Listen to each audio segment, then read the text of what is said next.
كي شفت القصة تاع عبد الرحمن عرفت باللي ساي شغل الناس ما راهيش كاينة رحمة في قلوبهم.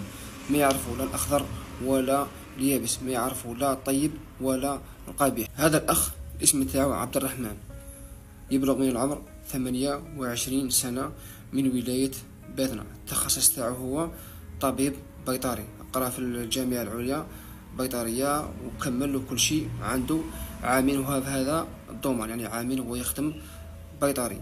فتح عليه ربي منزل، منها يخدم ومنها دير كابينة فيها، يعني شغل يخدم فيها ويرقد فيها في نفس الوقت. في نورمالمون في برج الكيفان درقانة. لا علينا في 29 جويلية خرج على 6 الصباح، ما لبانش وين رايح. مهم صابوه في طريق أخضرية داير أكسيدون في ولاية البويرة.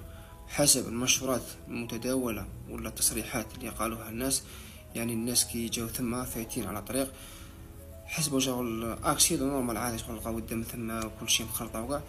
مي راهم يقولوا باللي لقاوه يعني شغل منه مذبوح من الوريد إلى الوريد، حتى الأخ تاعو قال باللي لقاوه مذبوح. لحد الآن يشغل ما كان حتى متهم، لأنه ما خلى حتى اللي طراس موراه. يعني شغل الشخص كيما هذا شغل الخدمة تاعو رحيم، يعني شغل يرحم اللي راهم في الأرض. يعني طبيب بيطري تاع حيوانات، قطط، كلاب، يعني أي حيوان تجيبه مضرار هو يداويه. وشو معايا سبحان الله الصدفة، يعني اسم على مسمى عبد الرحمن، شغل رحيم في الأرض على الحيوانات، على البهائم، على اللي ما عندهم حتى حاجة باش يفكروا ولا باش يعالجوه، هو اللي يعالجهم. يعني الخدمة تاعو بليزير، شغل بليزير بعيدا عن المهنة. الخدمة تاعو بليزير، ينقذ الحيوانات، يداوي، يدير قاع صوالح.